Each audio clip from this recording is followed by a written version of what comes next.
over from the slide on intellectual property, because we didn't really get there, was the stuff on trademark. Because, of course, once these names start to become important, the people who own them want to protect them, and the people who don't own them want to start imitating them. And the two main legs of intellectual property, copyright and patent, are well established, going back, as we've seen, to the 15th century. But trademarks are kind of new. There was no real protection. There were grounds for prosecution for fraud if somebody could claim that they had been misled into buying a piece of china because they thought it was Wedgwood. But that really wasn't sufficient when others started to not simply commit fraud, but imitate names, imitate patterns, imitate images. And so you start to have a large push towards saying we need better protection. And the protection comes first, I think I mentioned very briefly, in France. The French, after the Revolution, start to almost draw from scratch intellectual property laws. And they're probably the first major European country, Sardinia had a strange law earlier than that, but to introduce trademark law and protection of trade names. And it became a remarkably robust law. And one of the things that the French did was, as this global world that Wedgwood was starting to sell into was spreading more and more in the 19th century, was to start to push toward international copyright agreements. And America and the UK only, in fact, adopted their laws because they were pushed by the French, who said, we will not honor trademarks in our country unless you create a law in your country to show that you will honor our trademarks over there. And both the US law and the UK laws are indirect responses to the treaty. I think that I mentioned, again, but just to remind you that the claim for a US property law was under the same article of the Constitution as patents and copyright. And in fact, the Supreme Court ruled that out and said, look, it's not intellectual, it's not inventive, it's not progressive, because the progress clause of the Constitution was claimed. And so although the law was passed in 1870, it in fact was in abeyance from 1881 to 1906, when again, under pressure of treaties, a new law was passed, this time under the Commerce Clause. And that makes, in fact, states and the state laws particularly important in America. And California was one of the very first states, was the very first state, in fact, that introduced trademark registration, again, under pressure from the French. The first 10 trademarks in California, I think, and I'm remembering now from reading the trademark registers, 5 slots in the first 10 registrations are taken by one particular product. This is starting in 1863. What do you think that product was? California, 1863, yes. Mining, it's a good guess, right, height of the mine. Good guess, it's not right, but it's a good guess. Okay, so there's one. Yes, yes? Levi jeans, very early to register that. Patch on the bag of jeans is indeed an early registration. It's up there early, but it's not right. All right. What's that? It would be nice, in fact, universities and schools do register their trademarks very early. Stockton School of Business and Commerce, I think, is one of the first academic institutes. Okay, I'll give you a big hint. Napa. No. It was a big hint, but it wasn't that big a hint. Yeah. No, but tell me to do with spas. No, trying to do with... Yeah, okay. Mean question. It's bottled water, which we think is so 20th century, particularly in San Francisco. I mean, if this happens around the world, and Apollinaris goes back to the 18th century. Many of the bottled waters that we think of now are quite old.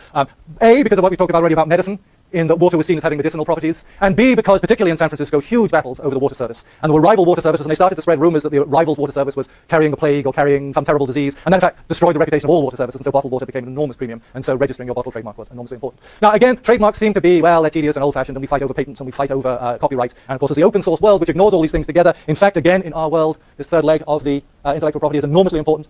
From the beginning, people like Napster, which began by saying, look, we've a way around those tedious old copyright laws, but it moved very quickly to sue under trademark infringement when this poor rock band put Napster on its t-shirt. Linux, in many ways, one of its most valuable assets, because it's distributed ownership of all the copyrights, is of its trademark, and Wikipedia has been pretty rough in saying who can use its mark and who can't. So the world that we live in of open source intellectual property, trademarks, which I would maintain is one of the neglected sides of intellectual property, but coming out of advertising and becoming more and more important and harder to understand. So that takes us then finally into the world of, well, as the new kinds of media that we've mentioned come into being, what changes? How do they colonize advertising, or how is advertising colonized them? In the 19th century, the newspaper, one of the most important things in many ways was the appearance of the illustration. The Illustrated London News, which ran until 1971, but was at the time an enormously popular and influential newspaper, which had many American spin-offs and similarities. But it caught its audience by having these engravings, particularly of major events going on at the time. So early on, it had this image of war, of this noble Scots troops fighting a war. Anyone want to guess where that war was? Now, sad to say, it was Afghanistan. Things don't change in many ways. Out there, people were fighting in Afghanistan then, as they are now. But the idea of the engraving in the newspaper was enormously potent and enormously powerful in selling newspapers. And in fact, one caveat, as we read a great deal about photography in this course, and the importance of the photographies of the Civil War, is that in fact the Civil War really got out through engravings, not through photography. The ability to put photographs into newspapers doesn't develop for quite some time, really isn't going in any significant degree until the end of the century. And in fact, it's much more engravings of the war that carried the news around the country, even though people like Grady were out there photographing. And just for your information, that at Emory there's a wonderful website of the engravings of the Civil War, year by year, from the Illustrated London News. If you're interested in the period, it's well worth looking at. Well, of course, this was a noble way to get the news out, but inevitably so much of the way in which engravings were used was to enhance advertising. And it was a revolution in many ways in advertising, because now, rather than just having bigger and bigger typography, which had been the strategy until now, you could start to have these wonderful pictures of gentlemen's corsets to keep their waist in, or this wonderful device to keep your double chin from falling around. And of course, sex sells, and so you get more and more the cleavage that appears in newspapers appears sort of innocently in advertisements. Not the sort of thing they show editorially, but one reason that people return to the newspapers. And if you look at the New York Times today, of course, it's above such things as the Rupert Murdoch papers which sell naked women, and they don't have any of that, of course, but they have a lot of advertisements of this sort. And you don't expect most of the steady businessmen who read the New York Times really to be buying these things, but they help sell newspapers, so we get them in. Another of the developments of the time, which Jeff talked about a little, was the magazine, and how by the end of the 19th century, what we think of as a magazine, and so things like Vogue get trademarked towards the end of the century, Cosmopolitan, first time I think round comes towards the end of the century as a trademark. But that is also driven, again, as I say, advertising drives these things by advertising catalogs. And they become enormously significant, particularly to a country that is starting to spread out more and more, away so to some degree from the towns and advertising on walls, away from the newspaper to these small settlements. But one thing that can get there is the catalog. So with the Homestead Act, the spreading begins. The first catalog to go out is the Sears Watch catalog, this small watch company in Chicago. But then, at the end of the century, they persuade the post office that these things should count as the dissemination of knowledge, which in some ways they were. And so they get very, very low postage. And at that point, catalogs start to spread throughout. So Sears Roebuck's first catalog is 1893. 1897, it has its first color catalog, which is an extraordinary achievement. And more and more people living across America live and shop out of catalogs. So online shopping's antecedents are very much the catalog that went out there. To the extent, and you don't get this online, I don't think, that they were selling whole houses. And Sears houses, up until about 1940, you could buy your house from a catalog, and the whole thing would come apart. In fact, there's a nice one, very recommended, called the Berkeley, which they start selling in the 1930s. And it's a recognizable house. And in fact, if you look around almost any American town, if you look at its early 20th century houses, you'll almost certainly see some Sears houses. Very recognizable forms. There are some in Berkeley, I think.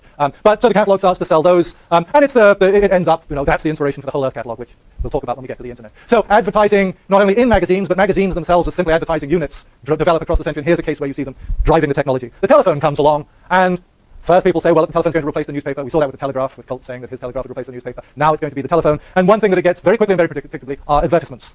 And so early on, 1908, you see the political campaigns. So cold calling or political campaigns, robocalls that are going out today in furious amounts. Just imagine what it's like to live in Illinois today. Your phone will be ringing off the hook with cold calls from Romney et al. Well, that begins in 1908. People are already complaining about it by then, and almost saying, my telephone is more of a nuisance than an asset to have, because it's being driven by advertising all the way around. We get to broadcasting. Broadcasting begins in the Netherlands. Let me see if I can get some examples. So we get the radio, and almost immediately the radio starts to advertise. In it come, will I get this to play? The same old anxieties are played again. Who's going to play? Some women still think of a lovely skin as a gift of faith. This is no longer true. Every day there is additional proof that a beautiful complexion can be acquired by any girl or woman who really wants one. This is not an unsupported claim. Beauty clinics of 9 nations have proved it by means of past face tests. These clinics were supervised by eminent skin specialists. Case histories of hundreds of complexion problems show that every type of... So, you get the point. And what you get there is exactly the same advertising strategy that we saw with Grease and Ascalipto. Again, women, their complexion, anxiety. Now we have a way to solve it. There's an extra twist in there, in that they start now to talk about science. And scientific laboratories have tested this stuff. Well, we see that from the 18th century. So we get, of course, the great term soap operas appearing. And again, this is now in the Ivory, the Gibson family, which is the first great soap opera. And now before the opening of the second act of the Gibson family, let's step backstage. We're looking on Sally Gibson and Hilda, her maid, who is helping Sally change for the next scene. Hold it, Jess. I don't think I don't know my life is really wonderful, isn't it, Sally? Too wonderful. Let's see in the garden. It made me think of Henry, Miss Sally. Miss Sally, if I had your complexion, his soul Henry would trouble us. Tell me what's wrong with my face. So there we have again the image of soap going to save her complexion, and this is going to make her relationship with Henry so much better. And this again is this thing is broadcasters going on in the background. It's in the changing rooms between scenes in the soap opera. Well, again we come up to the present, and we see with new media, here they come again. Spam, which we know today. Most of you I assume know why it's called spam. Anyone not know why it's called spam? All right. Great British import, Monty Python. The first case of spam, I was a lucky recipient of it, was trying to persuade people that you could get a green card by using this law company. They said that it was accidental, that it went to so many people, but and there was a lot of tut-tutting about it, but very quickly it spread in your mailbox in the 1990s once the net went public, spam, which today we all know and recognize. And so we move out into a world that is now familiar to us. Here's Facebook ads page. Last year I put up this slide, and they claim to have a reach of 500 million people. I just thought I'd keep that up so you can go to this year, and now they claim they have a reach of 800 million people. And there they are. Again, nobody more driven by advertising. And of course, that complaint about Google was a complaint about what Google Plus was doing to Google, and Google Plus is out there trying to come to terms with Facebook, because Facebook is so powerful in its advertising reach. But not only in the grand scheme then on the large platforms driven by advertising, but in the smaller world. Last year again, there was a story, or 2 years ago, about people in blogs being paid surreptitiously to make favorable mentions of, well, of course, by this year now, it's tweets that people are being paid to have favorable mentions of products. So what we think of as a good, reliable medium for people to talk to people, because it's a good, reliable medium for people to talk to people, gets corrupted very quickly. And advertising both as a means to support our infrastructure, but simultaneously a means to corrupt it. And most of you will have seen the controversies about the cleavage-heavy reply girls, and in fact some of the counter cases of people, the reply boys who are answering back. And they, in fact, fit into a long mode, which goes back to the anti-Pafado in a way, in people saying the only way to deal with this problem is to make fun of it. And so we get, in advertising, Jeff talked about muckraking, and we get the economic theory of Veblen talking about the leisure class. But much more, the muckrakers began to look very much into advertising as well as the other issues Jeff mentioned. Samuel Adams, Hopkins Adams, an interesting journalist who writes The Great American Fraud entirely about medical advertising, and in fact the changes to the US law about advertising complaints at that time. He also writes a nice novel. What we start to get now is more of the same, is what Naomi Klein called culture jamming, where you find these advertisements and one way or another you make fun of them and point out the absurdities of their claims. That goes back up there as in fact an early teetotal argument against the Bass beer company. Bass was the first company to register in the UK a trademark, and it registered that triangle, and so people used the triangle as an anti-beer advertisement, and Bass went after them in the trademark courts. And this is a very interesting, problematic question of trademark, is the extent to which free speech rights are allowed to infringe upon trademark rights. But more and more we see different kinds of public service jamming against the greater claims, for instance, that cigarette smoking makes you look virile. So around the world, the question is, well, do we know enough about this? Can we fight back about it as it moves into the world? And what is really new, finally, just that last concession, I'm going to acknowledge something really new is going on, because so many of these things I've said are old, is the way in which these companies are now gathering data on you rather than simply providing data to you. And that's something that we're going to talk about when we come to search. And in fact, then I'm going to ask you for the homework exercise to do a search to work out how much Google knows about you. So think a little bit about that strategy. Yes? Yeah, and that's very interesting, the question of what you're selling now, and who's selling what, and that goes back in a way to Greeley, more or less saying, well, we're selling the readers of the newspaper to the advertisers. It's the other way around, and you're becoming a product. So we'll talk about that when we come to search. But before we come to search, you will do an exam. Good luck in that. You will have a week off, have a great deal of pleasure in that, and you will come back when we will talk more about broadcast, having begun today. And although there was no assignment last weekend and none this weekend, there will be an assignment due for that class, the Cicero question, about the reading and about broadcast. Okay, good luck on Thursday. I don't think it will be a problem for any of you. Those writing essays, I look forward to reading them, and have a good break.